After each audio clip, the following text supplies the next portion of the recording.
Este programa es posible gracias al equipo conformado por Gitanjali Suárez, Inmaculada Sebastiano, Melanie Pieruzzi, Carlos Javier Virgües y Giancarlo Caraballo. Recuerda que nos puedes seguir en Instagram como @pisolacultural y también puedes seguir la transmisión en vivo en www.mundour.com.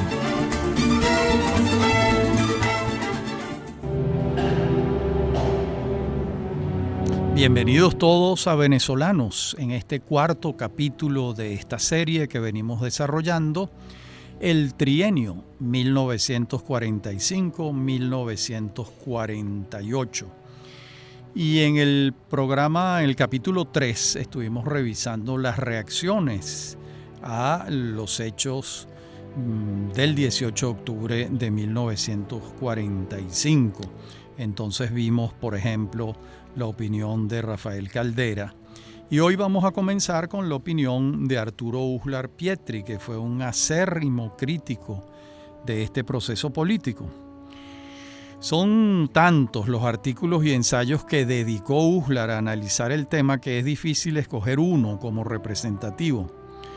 Si optamos por los textos de su vejez, cuando las pasiones políticas han podido amainar un poco, hallamos un juicio en su libro Golpe y Estado en Venezuela, publicado en 1992. Este texto, este fragmento que les voy a leer, creo que es emblemático de su pensamiento sobre este tema. Dice Uslar: el derrocamiento del gobierno constitucional presidido por el general Isaías Medina Angarita significó una total ruptura no solo del orden institucional democrático, que representaba con toda legitimidad aquel gobierno, sino la irremediable interrupción de un proceso ejemplar de construcción democrática sólida que hubiera podido evitarle al país los grandes errores de conducción, desviación de fines y adulteración de la identidad de las instituciones que han ocurrido. Como consecuencia directa de aquel suceso, desde entonces y hasta el presente, y que hoy constituyen la causa principal de los grandes problemas políticos, económicos, sociales e institucionales que Venezuela viene padeciendo. Esto dice Uslar en el año 92. Y vamos a detenernos a comentar este párrafo, ya que las opiniones de Uslar Pietri sobre lo que ocurrió el 18 de octubre de 1945 han influido notablemente en la opinión pública venezolana. Y cuando nosotros efectuamos la investigación para la biografía que publicamos del personaje, Arturo Uslar Pietri, o La hipérbole del equilibrio, en el año 2005, hallamos la transcripción periodística de varias intervenciones suyas en las asambleas del partido que integraba, el PDV, Partido Democrático Venezolano, cuando se discutía sobre la conveniencia de incluir en la reforma constitucional de 1945 la elección directa. En una de ellas, aludida por Astrid Avendaño en su estudio Arturo Uslar Pietri entre la pasión y la acción, y citada antes por mí, pero vuelta a referir dada su pertinencia para este tema, Uslar afirma: no hay sino un criterio para juzgar si estamos en presencia de una democracia o de una falsificación más o menos afortunada de ella, y este criterio es simplemente si el pueblo elige su representación directamente o si lo hace por intermedio de 2, 3 o 4 grados. Bueno, y lo que ocurre es que aquella reforma constitucional del año 45 no consagró este principio que Uslar defendía. De modo que no es fácil decir que el gobierno de Medina Angarita avanzaba hacia una democracia si, teniendo la oportunidad de consagrar la elección directa, no lo hizo. Bueno, y sorprende escuchar repetir hasta la saciedad de una manera tanto mecánica como irreflexiva que el golpe de Estado del 18 de octubre de 1945 detuvo un proceso democrático en marcha que lo precipitó, cuando es evidente que sin elecciones directas, universales y secretas, difícilmente podía hablarse de la vigencia de una democracia. Cosa distinta es que el espíritu del general Medina Angarita fuese conciliatorio, lo era, fuese llano, lo era, fuese respetuoso de los derechos individuales, de la libertad de prensa. Todos estos atributos son ciertos, pero ello no puede llevar a afirmar que se estaba en camino hacia una democracia plena, cuando los hechos demuestran que el factor militar predominante, no todos, pero el predominante, no estaba a favor de la instauración de una democracia representativa, y en el momento de materializar la reforma constitucional, el epicentro del sistema electoral no fue tocado. Bueno, y volvamos a las causas que Medina tuvo para no poder hacer la reforma constitucional a favor de las elecciones directas. En el fragmento que citamos en este programa antes, me refiero a la entrevista que sostuvimos con Uslar a finales del año 2000, publicada en el libro Arturo Uslar Pietri, Ajuste de Cuentas. Él da una versión sobre las causas de la imposibilidad de Medina Angarita para incluir las elecciones directas en la reforma del año 45. Debo señalar que al propio Uslar le fue leído el libro por su asistente antes de publicarlo, ya que su visión había desmejorado severamente, y esto ocurrió en presencia de su hijo Federico, y estuvo plenamente de acuerdo con lo que él mismo había expresado. No se retractó de nada. Señalo esto porque le insistimos varias veces sobre el tema de la sucesión presidencial y las elecciones directas o indirectas, y nos respondió lo que citamos en programas anteriores, refiriéndose al hecho de que Medina Angarita no lo hubiese escogido a él como su sucesor. Según el testimonio directo de un protagonista de los hechos, el presidente Medina Angarita no tenía planteado un método democrático para la escogencia de quien lo sucediera en el cargo, y se lo atribuía, según la versión de Uslar, a que el Ejército Nacional no lo permitiría. Si esto es así, como nos relató Uslar, resulta difícil afirmar que el gobierno de Medina Angarita tenía un plan de democratización del país y la insurgencia del 18 de octubre lo detuvo. Eso no puede decirse. Bueno, tenemos tres visiones distintas. En el programa anterior vimos la de Ramón J. Velázquez, vimos la de Caldera, y en este comenzamos con esta de Uslar Pietri. Esta es completamente negadora de las bondades, si las tuvo, el 18 de octubre del 45, y es una visión exclusivamente indicadora de sus problemas. Y pasa por alto que el gobierno de Gallego fue constitucionalmente electo, incluso con un respaldo en la soberanía popular que el de Medina obviamente no tuvo, ya que fue electo en sufragio de segundo grado. En descargo de los tres, Velázquez, Caldera y Uslar, recordemos que fueron protagonistas principales de estos años, ya sea en calidad de dolientes, que es el caso de Uslar, o de beneficiarios circunstanciales, que es el caso de Caldera y Velázquez, y por eso es difícil esperar de ellos posiciones exclusivamente analíticas, como pudieran tenerlas quienes valoren los hechos a más de 60 años de lo ocurrido. Volvamos a la sucesión que está por ocurrir, el cambio de mando que se va a dar pacíficamente. En tal sentido, recordemos que el primer venezolano que le entregó el poder pacíficamente a un adversario fue José Antonio Páez, cuando su candidato Carlos Sublet perdió las elecciones indirectas ante el doctor José María Vargas, y este asumió el mando el 9 de febrero de 1835.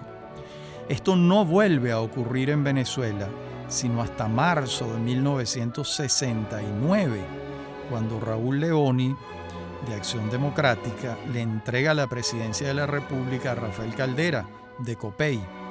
Ya después se hizo práctica democrática común. Caldera le entregó a Carlos Andrés Pérez en el 74, Pérez a Luis Herrera Campins en el 79, Herrera a Jaime Lucinchi en el 84, Caldera a Hugo Chávez en el año 99. Lo que sí ocurrió el 15 de febrero de 1948 fue que un hombre que había llegado al poder por la vía de un golpe militar lo abandonaba en manos de otro que lo alcanzaba con los votos, después de haberse redactado una nueva Constitución Nacional integrada por diputados electos en forma directa.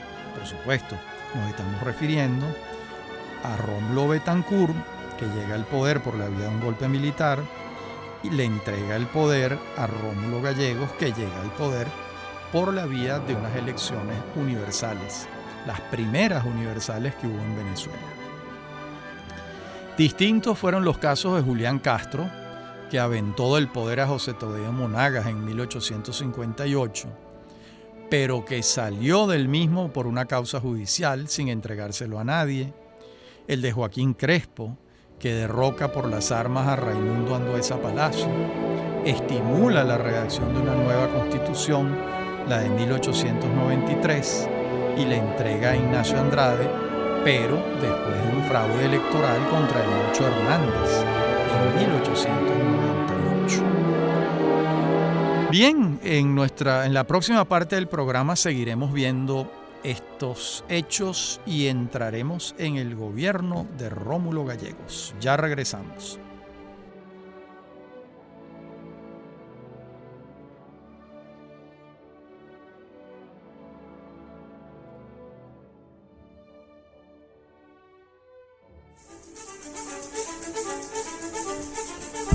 En breve continúa Venezolanos. Somos Unión Radio Cultural.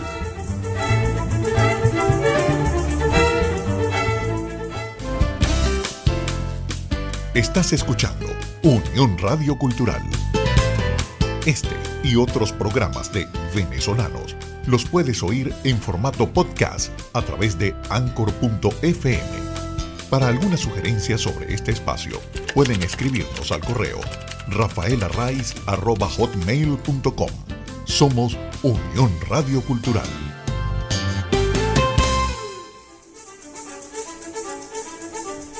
Estamos de regreso con Venezolanos. Somos Unión Radio Cultural.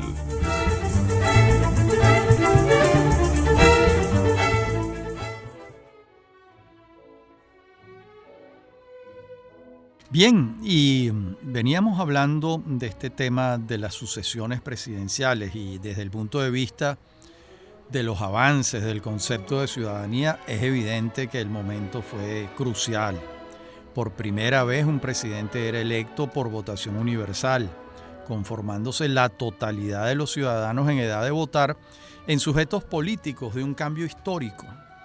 Esto lo señalamos sin olvidar que este derecho de universalidad no se extendió a otros cargos que han podido ser de elección popular, gobernadores, alcaldes, como señalamos antes, cuando advertimos la importancia de la polémica en el seno de la Asamblea Nacional Constituyente en relación con el alcance de los sufragios universales directos y secretos.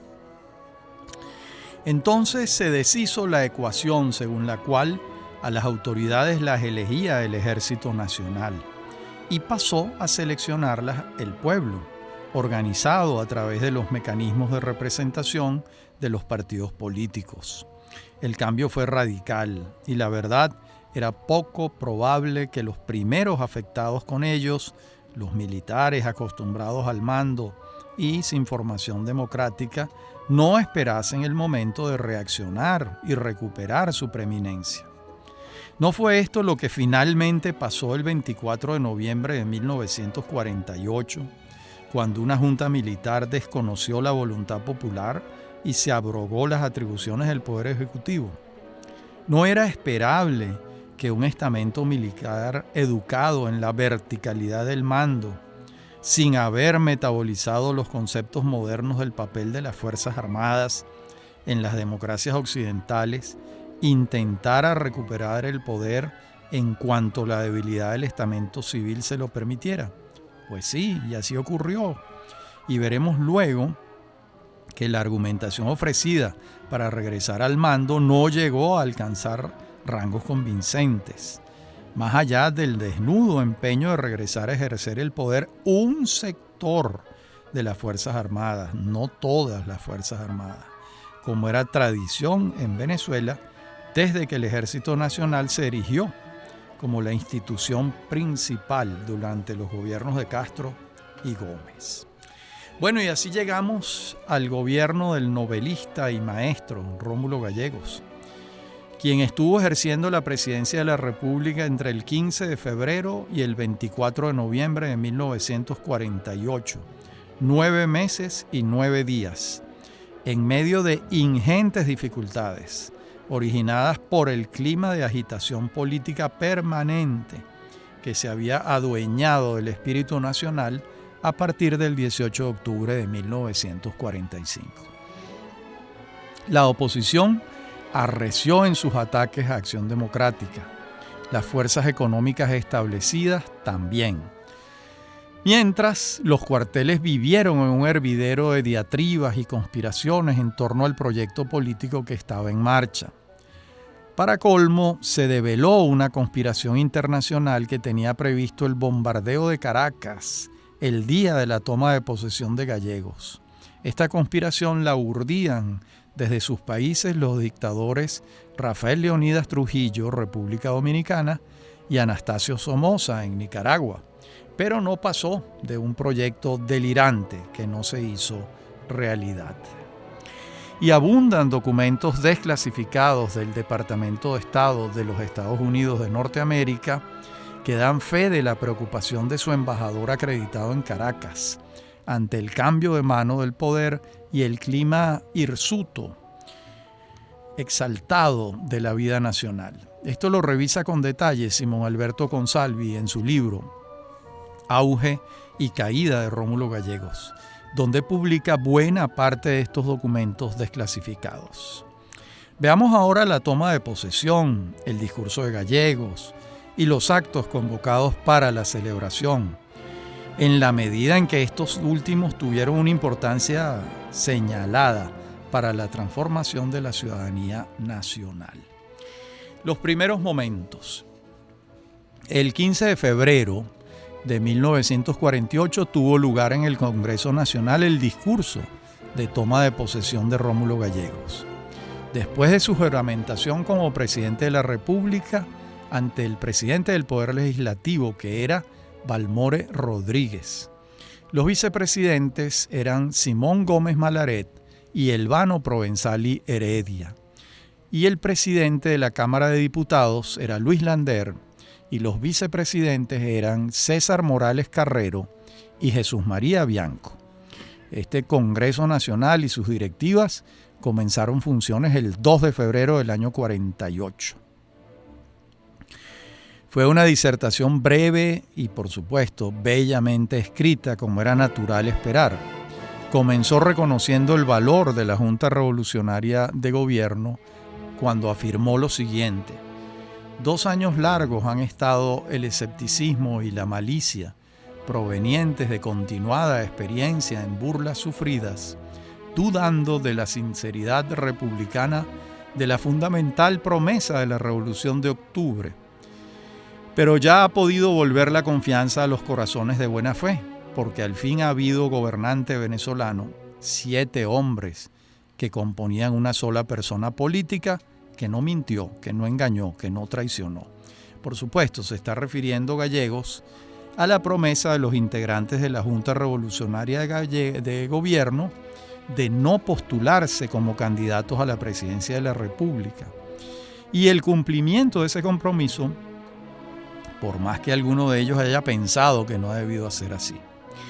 Nos referimos al ministro de la Defensa, Carlos Delgado Chalbaud, quien, según refiere Ocarina Castillo, en su biografía del personaje, Carlos Delgado Chalbaud, 1909-1950, le propuso a Betancourt que no permitiera que el candidato fuese Gallegos y que se presentara él, proposición a la que Betancourt se negó con sobradas razones.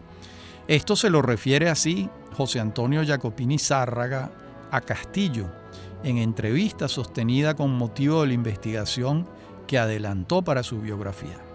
Por otra parte, es justo reconocer que fue un caso extraño en la historia republicana, el de la JRG, ya que de promesas incumplidas ha estado abultado el devenir de nuestra historia, sobre todo cuando se trata de la entrega del poder en manos de otro.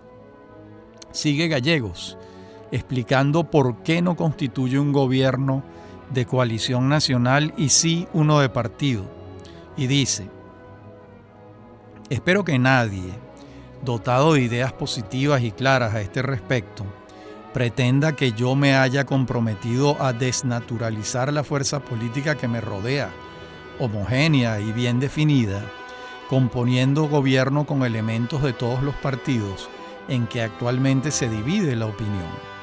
Práctica de emergencia solo realizable en los momentos de crisis política o de peligro nacional, que de ningún modo son los actuales, y a la cual, por otra parte, no irán a prestarse las fuerzas ya organizadas de la oposición. Bueno, esto es discutible, y a la distancia de los hechos advertimos al maestro Gallegos leyendo la realidad política sin percatarse de que el momento era distinto. Apenas 2 años antes había cambiado radicalmente el escenario, después de 45 años de gobierno de una hegemonía militar tachirense. La situación no podía ser de absoluta normalidad institucional como el maestro Gallegos creía. Tampoco era probable creer que los dolientes del largo estado de cosas anterior se quedaría de brazos cruzados. La enseñanza de este costoso error contribuyó a articular 10 años después el Pacto de Punto Fijo, como hemos señalado antes. Era un hecho que un sector determinante de las Fuerzas Armadas no estaba de acuerdo con la democracia representativa instaurada, por más que las elecciones hubiesen certificado la voluntad popular y los niveles de abstención hubiesen sido ínfimos. También era un hecho que iniciar una reforma política de tal envergadura en soledad, sin el concurso en el gobierno de todas las fuerzas políticas y sociales que han podido respaldar el proyecto, se demostró con los hechos que era un camino equivocado. Realmente lo era. Aquí se equivocó, a mi juicio, el maestro Gallegos y Betancur, y bueno, uno entiende las razones, pero los resultados apuntaban por otro camino. Antes nos preguntamos si la instauración constitucional de la elección de gobernadores y alcaldes no le hubiera dado a la oposición espacios de gobierno propios y una suerte de pacto tácito de gobernabilidad compartida. Y creo que la respuesta es sí. En otras palabras, a juzgar por los hechos, el proyecto que se estaba instaurando era de tal magnitud que lo aconsejable era un gobierno compartido o por lo menos un acuerdo de gobernabilidad. El momento histórico no era como pensaba Gallegos que era, como quedó demostrado en los hechos. ¿Estamos ante un caso de confusión entre los deseos y la realidad? Bueno, es posible. Es cierto que el origen de la autoridad de Gallegos era legítimo, pero no era cierto que el alto mando de las Fuerzas Armadas estaba inclinado a cumplir con lo pautado en la Constitución Nacional, como quedó demostrado, por más que el maestro Gallegos creyera en la buena fe de ellos. Vamos a ver lo que dice Gallegos sobre el ejército en el discurso. Dice lo siguiente: pero vuelve sin pretensiones inaceptables de constituir un Estado dentro del Estado, de arrogarse privilegios de casta dirigente de la política, sin reclamar herencia de aquellos hegemones armados que se tenían usurpada la función de grandes electores de Venezuela. Vuelve a cultivar su espíritu institucional quitado de la política y será cuidado de mi gobierno que lo nutra y lo fortifique en fuentes que no le desnaturalicen lo esencialmente venezolano, que ha de palpitar siempre en el corazón del soldado venezolano. Hasta ahí la cita. Y lamentablemente 9 meses y 9 días después de la toma de posesión, el ejército incurrió en todo lo que el presidente Gallegos estimaba que no iba a ocurrir. Es evidente que lo pautado en la Constitución Nacional del 47, fuente de la legitimidad y autoridad de gallegos, apuntaba hacia la creación de un Estado moderno, democrático, representativo, de rasgos liberales y estatistas a la vez, pero todo ello estaba en el papel, en el deber ser, que estableció una asamblea constituyente al redactar la Carta Magna, y que había fuerzas internas que se oponían a este desideratum, entre ellas la militar, pero también un sector empresarial se oponía, y además vastos sectores conservadores de la sociedad veían en la eclosión democrática una pérdida de algunos privilegios. En la próxima parte del programa continuamos con este tema. Ya regresamos.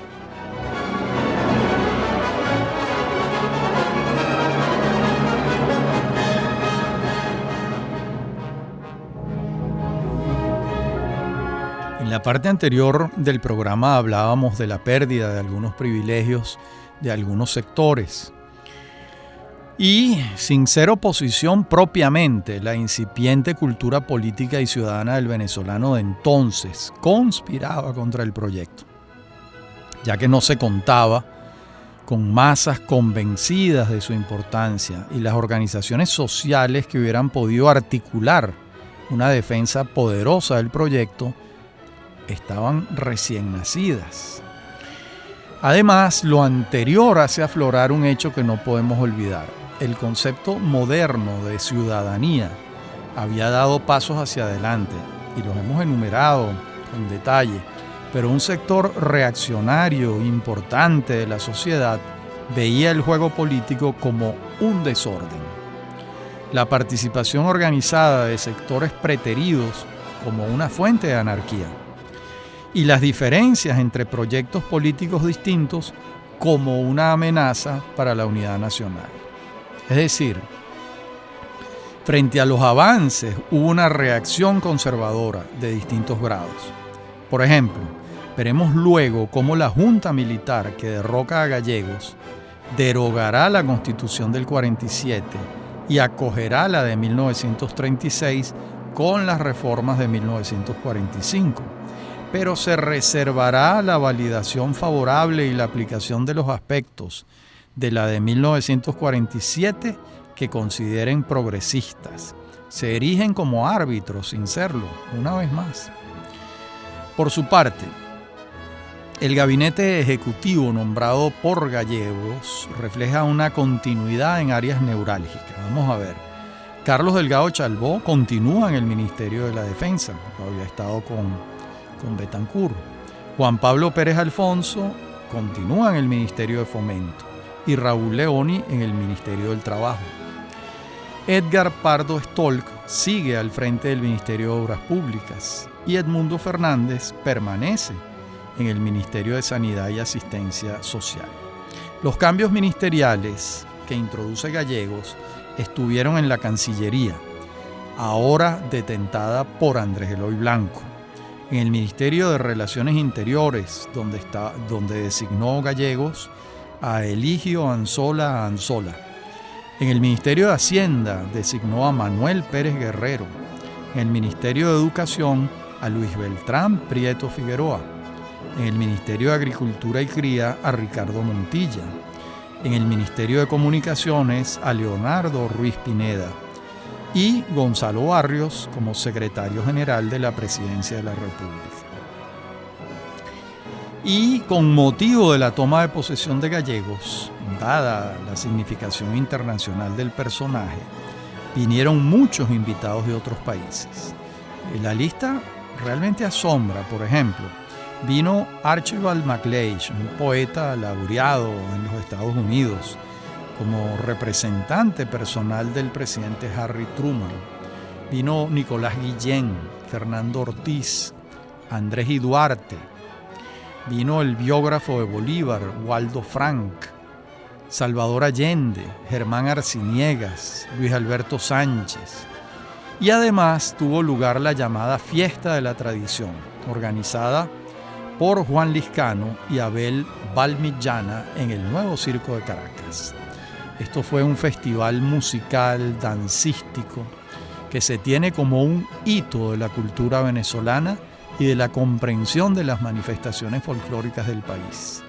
Este festival, sin duda, fue una revelación nacional, ya que en una nación sin comunicaciones expeditas, fue una sorpresa el mutuo conocimiento de cerca de 600 agrupaciones de todo el país que en la mayoría de los casos nunca habían venido a la capital. Y todavía más importante, se desconocían totalmente unas a otras.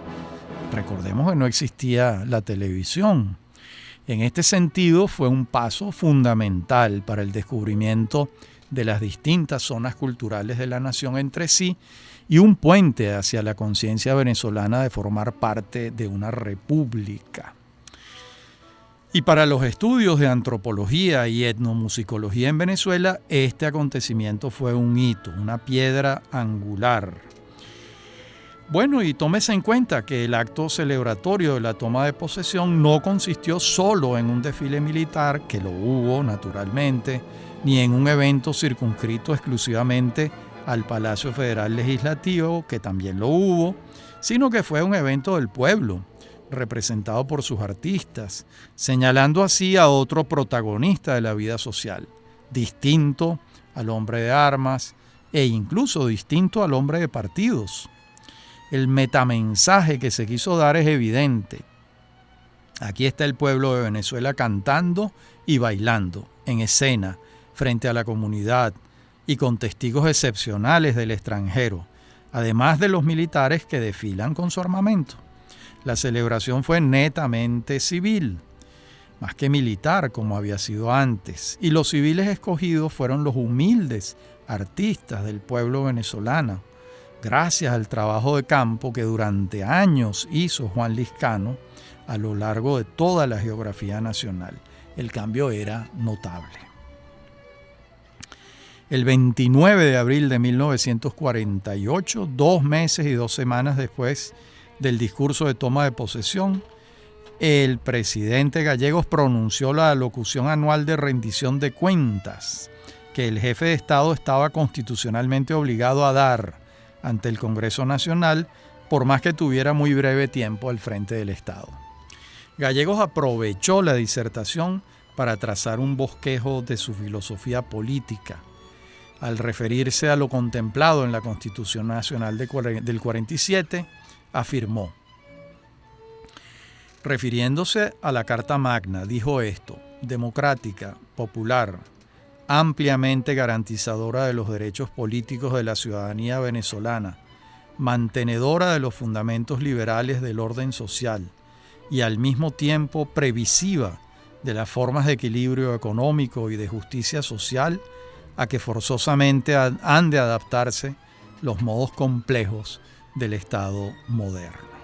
En otras palabras, lo decimos nosotros, una democracia liberal representativa, con las atenciones sociales keynesianas que se impusieron en el mundo occidental a mediados del siglo XX por la confluencia de varios factores.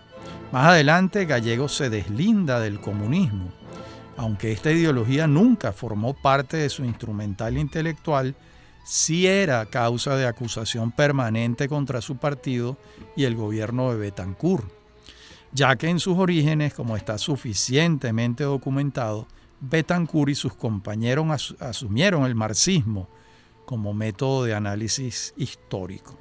En tal sentido, afirma el maestro Gallegos: para declarar que no compartimos la ideología comunista, que no tenemos por qué compartir la suerte que a ella le esté reservada, no perseguiremos a quienes la profesan, porque la ley delimitadora de nuestra conducta de gobernantes no nos lo permite, y porque además estamos convencidos de que las cruzadas de exterminio de ideologías no producen sino mártires que las exaltan.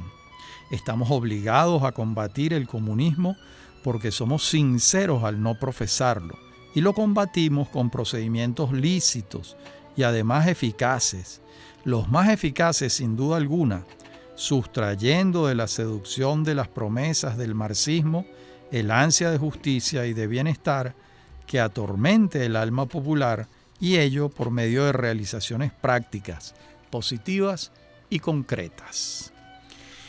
En materia internacional, Gallegos alude a la Conferencia Interamericana de Bogotá, donde Rómulo Betancourt es el jefe de la delegación venezolana. Y allí se crea la OEA, Organización de Estados Americanos, y el énfasis que su gobierno pone en esto.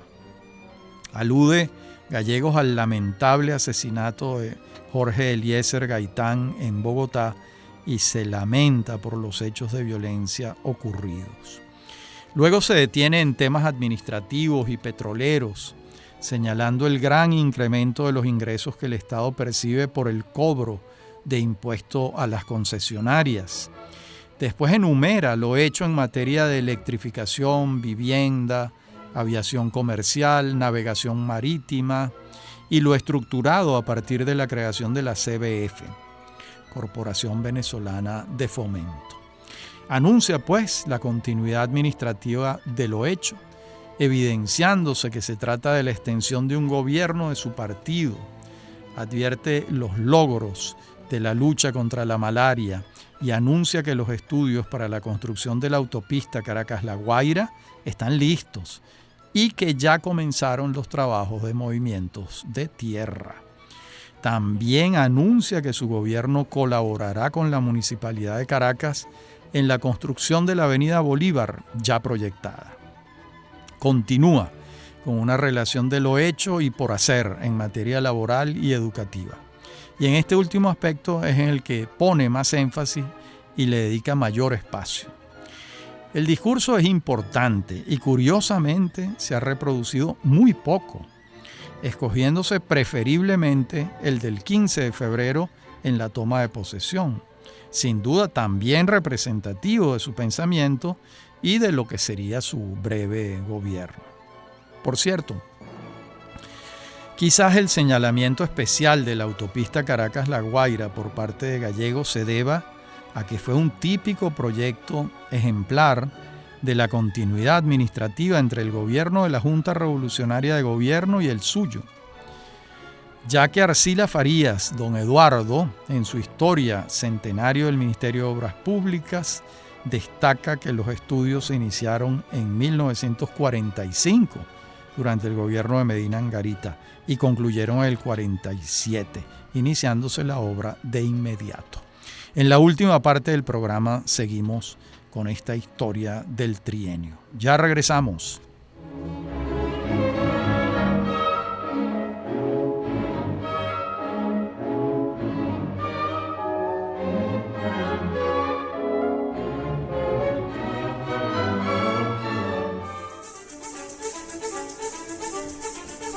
En breve continúa Venezolanos. Somos Unión Radio Cultural.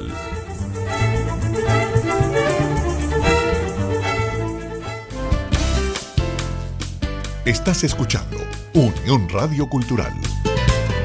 Este y otros programas de Venezolanos los puedes oír en formato podcast a través de Anchor.fm.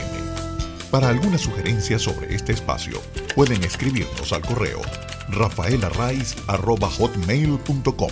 Somos Unión Radio Cultural.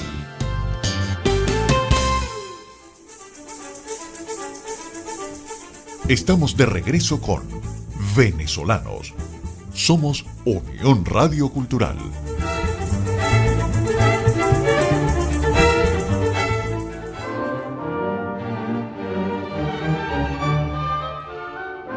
Bien, en la parte anterior del programa revisamos los discursos de Gallegos, donde daba cuenta de lo que se proponía y de lo que había hecho. Y el 9 de mayo de 1948 tuvieron lugar las elecciones municipales en todo el país, salvo en el Distrito Federal y los territorios federales, donde se había elegido el 14 de diciembre del 47. Bueno, la abstención fue alta, pero no tanto como señaló un sector de la oposición, exagerándola para advertir que el pueblo estaba cansado de otra justa electoral. Votaron 693.154 personas, bastante menos que en 1947, cuando sufragaron 1.183.764 venezolanos, y menos a su vez que en 1946, cuando para la Asamblea Constituyente votaron 1.395.200 electores. Bueno, esta disminución a casi la mitad, con apenas 5 meses de distancia, también se debió a que no votaron los caraqueños, como dijimos antes, porque ya habían votado. Bueno, en todo caso, las fuerzas reaccionarias a la democracia tuvieron una prueba más de la falta de preparación del pueblo venezolano para el ejercicio de la democracia. Eso era lo que decían. Para otros, los de la oposición al gobierno, esto era una señal de hartazgo por parte de la población por el sectarismo de Acción Democrática, que esto fue una bandera permanente de COPEI, URD, el PCB, y para Acción Democrática ha debido ser una señal de alarma en relación con la pedagogía nacional que se hacía necesaria para sembrar el espíritu democrático y entusiasmar a la mayoría de la población con el voto. Bueno, no parece que fue así. Desde el poder pareciera que se le atribuyó la abstención al cansancio de la población después de 4 elecciones en apenas 2 años. Por otra parte, desde el sector militar, seguramente la abstención fue vista como una señal de falta de respaldo al proyecto político emprendido por AD y quizás un resquicio a favor del proyecto acariciado por ese sector militar. En todo caso, la fábrica de rumores sobre el descontento militar iba en aumento. Por ello, quizás el presidente Gallegos, en el momento de viajar a los Estados Unidos, dejó encargado de la presidencia de la República a su ministro de la Defensa, Carlos Delgado Chalbó, y no al de Relaciones Interiores, como era costumbre, Eligio Anzola. El viaje se originaba en una invitación formulada por la Casa Blanca el 12 de abril de 1948. El motivo estaba en la entrega de una estatua de Bolívar que el gobierno venezolano había donado a un pueblo del estado de Missouri que lleva el apellido del Libertador. En Missouri hay un pueblo que se llama Bolívar. Y antes del viaje, el clima de agitación nacional era considerable, lo que llevó al gabinete ejecutivo el 19 de junio a autorizar al presidente la aplicación del artículo 77, el que lo facultaba para las detenciones preventivas. Sin embargo, Gallegos mantuvo la calma, dio una locución tranquilizadora y salió de viaje el 1 de julio, llegando al National Airport de Washington en la tarde, en el avión del presidente Truman, de Independence se llamaba, que había sido enviado para llevarlo del aeropuerto de Maiquetía a la capital norteamericana. El relato de la visita de Gallegos a los Estados Unidos de Harry Truman lo hace formidablemente Lowell Dunham en su libro Rómulo Gallegos, Vida y Obra, un libro del año 1957. Bien, y a este trabajo remitimos a quienes quieran profundizar en los detalles. Y el 5 de julio de 1948, en el pueblo Bolívar de Missouri, Gallegos leyó un ensayo excepcional sobre el héroe. Lo llamaba Un hombre pueblo. Así se titula la disertación. Y comienza haciendo alusión a que el apellido Bolívar es toponímico, ya que se trata de una pequeña puebla en el País Vasco. Y añado lo siguiente: Bolívar significa molino de la ribera en la lengua euskera.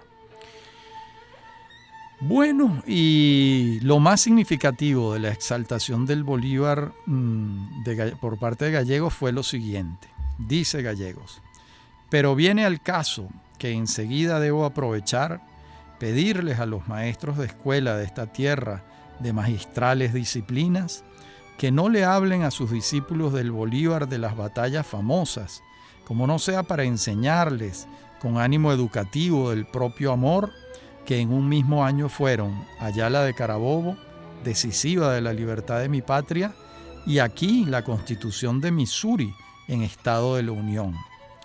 pero que no les perviertan y les estraguen el gusto, que solo en aplicaciones a formas serenas de paz debe complacérseles, describiéndoles a este grande hombre de América solo como un general de batallas difíciles.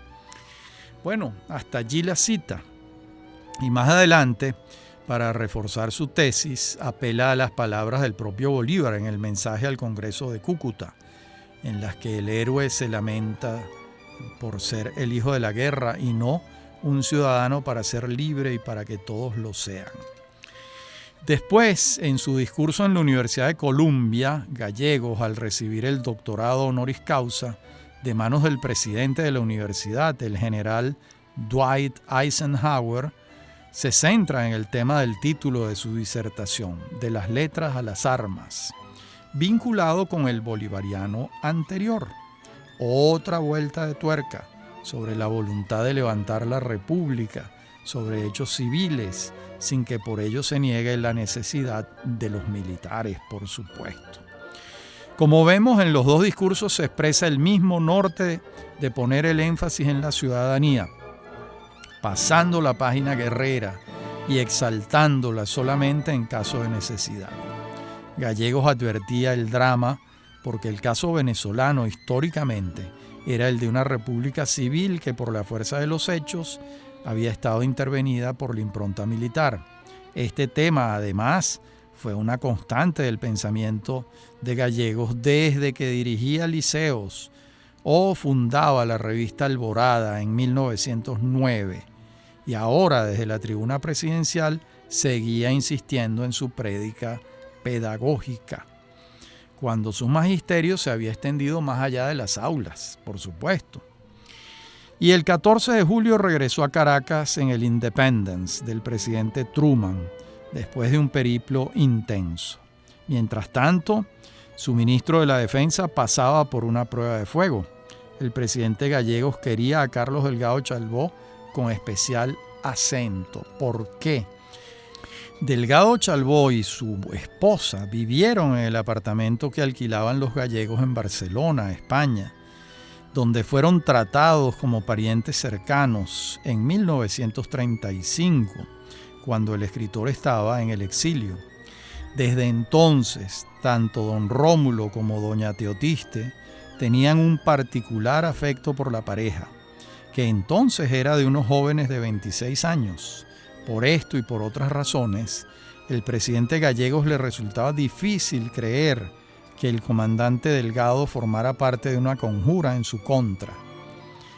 Bueno, no cabe la menor duda de que Gallegos era un hombre de buena fe. Y en Maiquetía, al no más bajarse del avión, el presidente pronunció estas palabras: he dejado encargado de la presidencia de la República al comandante Delgado Chalbaud, y algunos temerosos o maliciosos quizás se imaginaron que había cometido yo un acto de audacia insólita. No, no fue audacia, fue seguridad, fue confianza.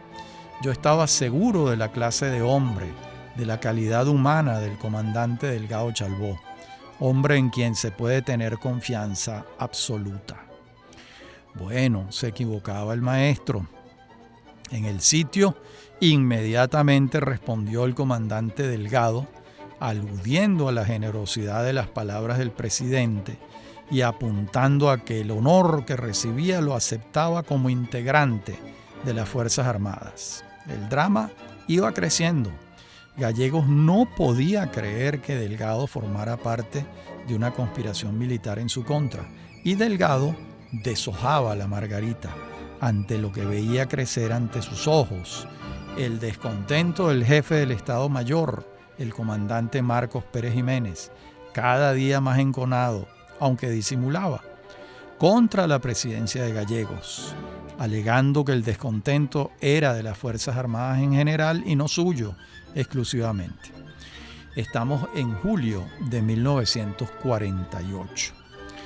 Y abundan testimonios periodísticos sobre el clima de agitación política que vivía el país y que, lejos de amainar, iba increyendo. Por más que el presidente Gallegos diera muestras permanentes de espíritu de concordia y tolerancia democrática. Y en este clima de crispación, el gobierno presentó ante el Congreso Nacional, a través de su ministro de Educación, Luis Beltrán Prieto Figueroa, el proyecto de Ley Orgánica de Educación Nacional. El 10 de agosto de 1948 se lee la firma de Prieto en la exposición de motivos. Recordemos que el tono del texto es menos conflictivo que el del decreto 321 de 1946, lo que señala un aprendizaje en relación con temas sensibles de la sociedad venezolana. Esto también es posible advertirlo en la tesitura del texto del presidente Gallegos, bastante alejado de la diatriba y del verbo hiriente. Bien, y en nuestro próximo capítulo seguiremos avanzando hacia el desenlace de noviembre de 1948. Hasta aquí llegamos. Como siempre, ha sido un placer hablar para ustedes. Hasta nuestro próximo encuentro.